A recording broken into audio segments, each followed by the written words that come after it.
Hello students, welcome to my YouTube channel Nandu study centre. बच्चों, आज आपका हम स्नैपशॉट से यानी कि जो स्टोरीज हैं वहाँ से हम पहली स्टोरी स्टार्ट करते हैं।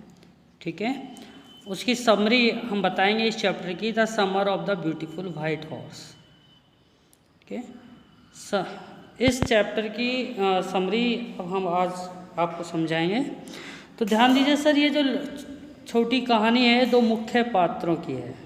एक तो 9 वर्षीय आरम, ठीक है, गारोगलानियन, और उसके 13 वर्षीय चचेरे भाई मुराद के परिचय के साथ शुरू होती है। एक बार क्या होता है कि मुराद सुबह जल्दी अपने चचेरे भाई आराम को जगाता है। जब आराम खिड़की से बाहर देखता है तो वह मुराद के साथ एक सुंदर सफ़ेद घोड़ा देखता है। देखिए, हमने किसकी बात की है? वाइट हॉर्स की बात की है। ठीक है, तो वह मुराद के साथ एक सुंदर सफ़ेद घोड़ा देखता है। मुराद एक सवारी के लिए उसे आमंत्रित करता है, यानी कहता है आओ चलो एक सवारी करके आते हैं। लेकिन आराम को संदेह है। आराम मतलब डाउट में है कि आखिरकार इस तरह के राजसी घोड़े को वाहन करने के लिए गारोगलान परिवार का कोई भी सदस्य पर्याप्त अमीर नहीं है। यानी कि वो सोच रहा है यार, हम लोग तो इतने अमीर ही नहीं हैं, हमारा जो परिवार है वो इतना अमीर नहीं है जो इस तरह के घोड़े को मतलब अपने पास रख सके और उस पर सवारी कर सके। तो उसको इस वजह से कुछ संदेह होता है कि कहीं इसने कुछ गलत तो नहीं किया। अपने हिस्से के लिए आराम मानता है कि मुराद ने घोड़ा चुरा लिया होगा। यानी क्या सोचता है कि ये जरूर घोड़े को चोरी करके लाया है। हालांकि वह इस विचार पर विश्वास नहीं कर पाता। खुद को अब और मदद करने में असमर्थ आराम अंततः मुराद के साथ चल देता है। यानी कि ज़्यादा तो वो सोचता नहीं है, कहता है चलो देखते हैं जो होगा, तो वो उसके साथ चल देता है। कह रहे हैं वह तर्क देता है, यानी खुद वह तर्क क्या देता है, जितना वह चोरी के विचार से घृणा करता है, मुराद हमेशा एक गैर वैज्ञानिक रहा है। जब तक कि मुराद घोड़े से आराम को आदेश नहीं देता तब तक दोनों एक लंबी संतोषजनक सवारी का आनंद लेते हैं। जाहिर है मुराद कुछ समय के लिए अकेले सवारी करना चाहता है, यानी मुराद का मन है कि वो अकेले थोड़ी देर सवारी करे। अपने हिस्से के लिए आराम उसी विशेष अधिकार की मांग करता है आराम, ठीक है। इसलिए मुराद ने अपनी एकल सवारी पूरी करने के बाद आराम को घोड़ा सौंप दिया। यानी दोनों ने बारी बारी से घोड़े पर सवारी की है। पहले क्या हुआ कि मुराद ने अकेला सवारी करने का सोचा तो उसने किया। उसके बाद में जब उसकी बारी आई आराम की तो उसने आराम को भी सवारी के लिए घोड़ा दे दिया। दुर्भाग्य से आराम के लिए घोड़ा एक पड़ोसी के दाख की बारी में चला जाता है, जहाँ ये लताओं पर छलांग लगाना शुरू कर दे। लताओं का मतलब बेल है, ठीक है। यानी हुआ क्या कि उससे घोड़ा कंट्रोल नहीं हुआ और किसी के दाख की बारी में चला गया और वहाँ पर उसने बेलों पर छलांग लगाना शुरू कर दिया। आराम को जल्द ही घोड़े से उतारा जाता है, यानी फिर उसे उतार लेते हैं। मोराड दौड़ता हुआ आता है और दोनों लड़के घोड़े की तलाश करते हैं। आखिरकार वे घोड़े को ढूंढते हैं और उसे एक खलियान में छिपा देते हैं। इस बिंदु पर आराम फिर से घोड़े की उत्पत्ति के बारे में मुराद से सवाल करता है कि भैया ये घोड़ा लाया कहाँ से है, लेकिन बाद में सच्चाई को खुले तौर पर स्वीकार करने से इनकार करता रहता है। कुछ दिन बाद जॉन बायरो के नाम से एक किसान आराम के घर जाता है। बायरो का दावा है कि उसका घोड़ा 1 महीने पहले चोरी हो गया था और अब भी लापता है। तो देखिए, इस बात से समझ आता है कि वो घोड़ा किसका था, जॉन बायरो का, ठीक है। इसका मतलब वो चोरी करके लाए हैं या वो खुल के आया है, अभी कहानी पढ़ी देखते हैं, आगे चल के पता चलेगा, ठीक है। यह सुनकर आराम मुराद से मिला और उसे ये बताया कि भैया ऐसे ऐसे, यानी जॉन बायरो आए थे और वो कह रहे थे कि उनका घोड़ा 1 महीने पहले चोरी हो गया था और वो अभी भी लापता है। वह चाहता है कि मुराद वादा करे कि जब तक वह सवारी करना नहीं सीख सकता तब तक घोड़ा वापस नहीं आएगा। यानी कि वो क्या सोच रहा है आराम के, ये कह दे कि भैया पहले घुड़सवारी सीख लूँ, उसके बाद आराम से घोड़ा वापस करूँगा, वरना मैं घोड़ा अभी वापस नहीं करूँगा, ऐसा वो सोचता है। इस बीच मुराद ने शिकायत की कि आराम को घोड़े की सवारी करने में 1 साल लगेगा।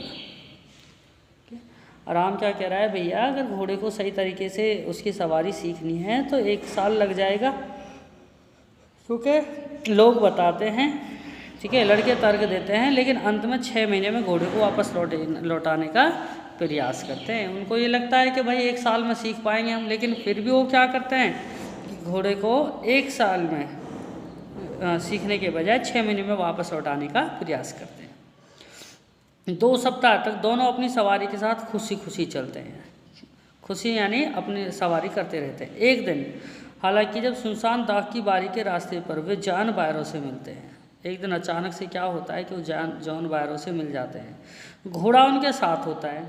बायरो ये कहता है कि घोड़ा उसे खोए हुए की तरफ देखता है। हालांकि वह लड़कों से कहता है कि चूँकि गोरोग्लानियंस अपनी ईमानदारी के लिए जाने जाते हैं, इसलिए वह अपनी आँखों के बजाय अपने दिल पर भरोसा करने का फैसला करता है। यानी वो उन पर शक नहीं करता, वो सोचता है यार ये लोग तो ईमानदार कहे जाते हैं, इन पर शक करना तो गलत है। हालांकि वो देखता है कि जो घोड़ा है वो उसकी तरफ देख रहा है, और वो भी ये देख रहा है कि यार ये वही घोड़ा है जो खोया है मेरा, जो मिल नहीं रहा है, समझे।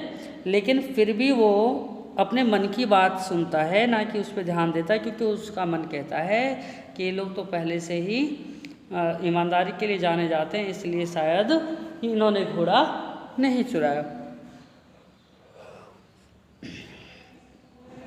कहते हैं बायरो की दया से प्रेरित होकर, यानी जब बायरो ने इस बारे में कुछ भी नहीं कहा तो लड़कों को लगा यार बड़ा ही दयावान आदमी, इसने तो हमारी चोरी के बारे में बिल्कुल भी हमसे ये नहीं कहा।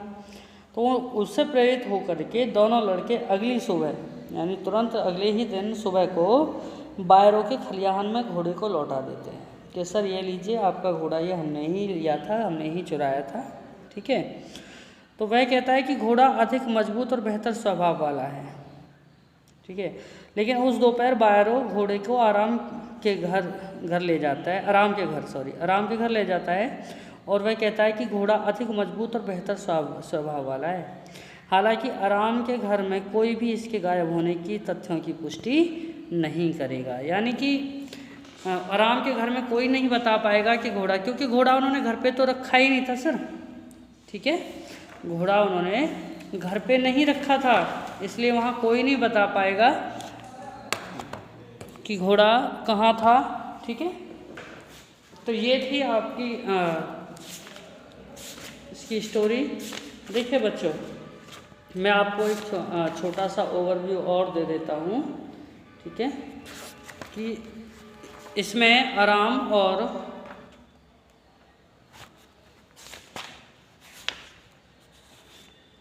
देखिए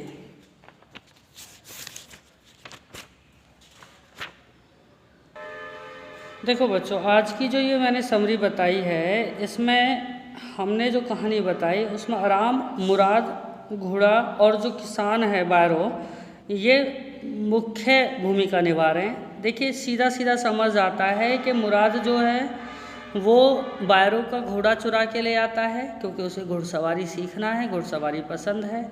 आराम इस बात पे विश्वास नहीं करता, लेकिन जब उसको पता है कि अभी घुड़सवारी के लिए आ ही गया है तो वो दोनों घुड़सवारी सीखना शुरू कर देते हैं, और ये कहते हैं कि जब तक हम घुड़सवारी नहीं सीख लेंगे तब तक घोड़ा वापस नहीं करेंगे। इधर बायरो उनके घर तक जाता है घोड़े को ढूंढने के लिए।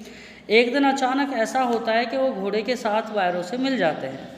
हालांकि जो मुराद और आराम थे, इनके बारे में कहा जाता है कि बहुत ही ईमानदार लोग थे, इसलिए इन पर बायरो शक नहीं करता, और घोड़ा उनके साथ होते हुए भी वह ये क्लेम नहीं करता, वो ये शिकायत नहीं करता कि घोड़ा तुमने चुराया है।